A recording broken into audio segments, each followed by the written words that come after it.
Video words thrown in YouTube format to expose the daily vlog of being no one knows. Secret foes, life's pain and woes, rants and thoughts, daily journal with iPhone in his grasp to show it off. It's that word they, you know?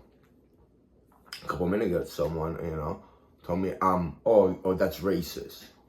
There's people that think, use the word they, and they think you're being racially divided. When I was, thinking, talking, whatever, right, about certain Arabic people, Palestinians, how they treated me in New York, in their stores.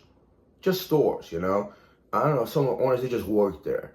And, like, they denied my debit card if they don't have money, and it worked, They were even threatening me, call the police. A couple cop cars passed this one guy, he was rejoicing. It wasn't for me. He was happy that I was gonna get arrested for what? For using my own money to buy something in the store.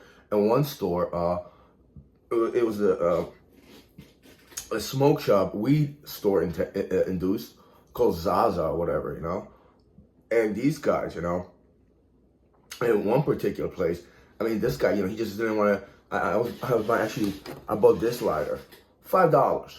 Except it was like $7 or $8. He said, no, it's like $10, $5. What do you want? He just made up a dollar number in his head. Like, why, they have money or something? And then he, he had this. It was a young kid. But they're both idiots over there. They were just, like horrible people, just discriminate, hateful towards me for no reason whatsoever, They were. Oh, I'm being racist right now, right?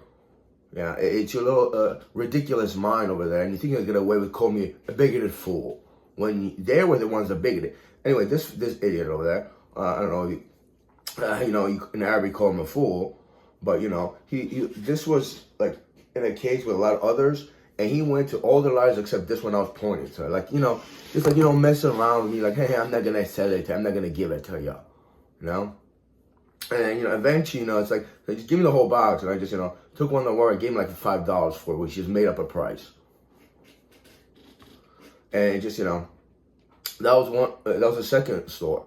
The third one, it was right around the block on Bedford Avenue, and these guys, just like, they sold me something, and then he gave me money back. He didn't give me all the money back for what he sold me, and it was like, and I went back there, and the guys, I got in their face, and I followed this kid to another store, and it was a corner store on the same block by other Arabs, and they were just discussing this, and I punked the kid around.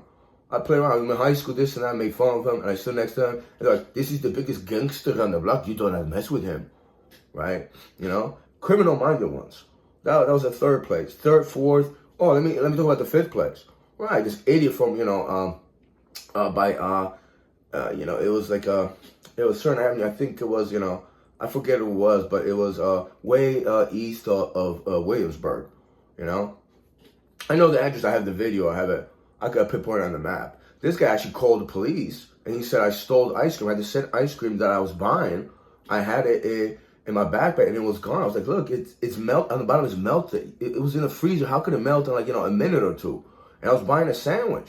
I was gonna sit there buy a sandwich. He called the police on me, and then when the cops started talking. Me and him started talking about random stuff like drug this and that. I wasn't into that, and he had I think he messed around with prescription meds.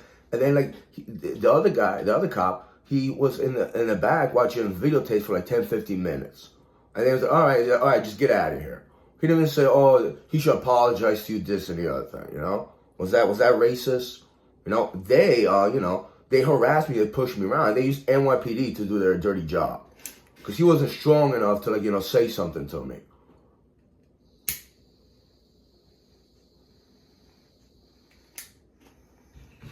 Anyway, I left one comment on the Israeli-Palestinian conflict, what happened, how, people lost their lives. And I talked about the protesters, how they're chanting, free Palestine, free Israel, or Israel, this and that. And it's like, are you guys going to have a dialogue about this in a calm manner?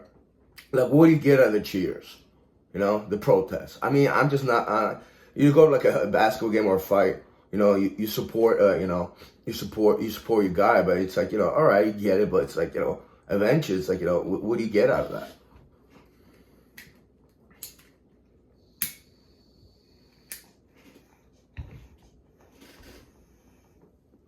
And there was some conflicts in the protest.